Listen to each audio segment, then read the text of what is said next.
bai, egia da, gora bera asko egon dira, ibilbidea luzea izan da, ez zain luzea, baina bai oso intensoa. Eta intensoa izan zenez, intensoa denez, beti daude oztopoak, beti daude gora berak, harri batzukin topatu ginen, txikiak, handiak eta erraldoiak, baina harri guztien gainetik, ilusioa zegoen eta badago, proiektua zegoen eta badago, eta nik ere gogora ekarri nahi dut gau hori, nien nintzen egon holtzan, beste pertsona batzuk izan zineten hemen, Peio, Martin, Aitziber, Zuzeu eta Oskar, ni beste aldean egon nintzen ezerita, horren gogoratzen dut eta olioi perdia jartzen zait, eta egia da, sentimendu pilo nahaztu ziren horrez, aserrea, amorrua, tristura, baina batez ere ilusioa. Eta ilusio horrekin jarraitzen dugu, eta hori oso importantea da, eta harro nago horretaz. Harro nago, bere garaian, independienteak alderdi politikoak ere jarri genuelako dana mai gainean, proiektuaren alde sinisten genuelako eta sinisten dugulako, eta oso harro nago horretaz.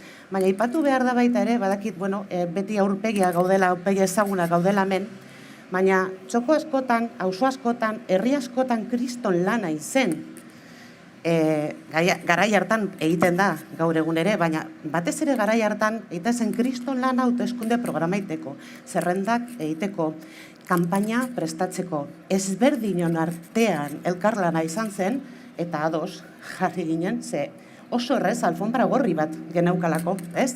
Dana eginda zegoelako, behin erabakia hartuta. Arronago, EH Bildu anitza dalako, eta aniztasun hori lortzen da alderdi hori esker. Niri zerretzen azpilo esaten didanean, Euskal Alkartasuna EH Bildun dago? Ez. Euskal Alkartasuna ez dago EH Bildun. Euskal Alkartasuna EH Bildu da, sortu da, alternatiba da, bere garaian aralar bazen, gehi alderdian ez diren egonen alderditik etortzen ez diren pertsona asko. Hori da EH Bildu, eta hori da aniztasuna, eta hain importantea da horregatik, ez? Eta oso harro nago horretaz.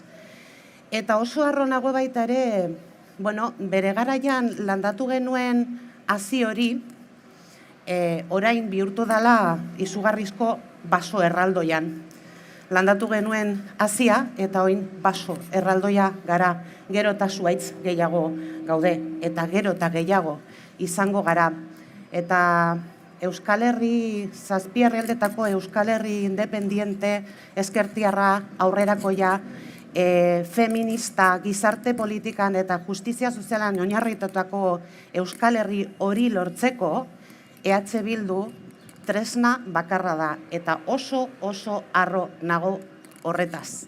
Eskerrik asko.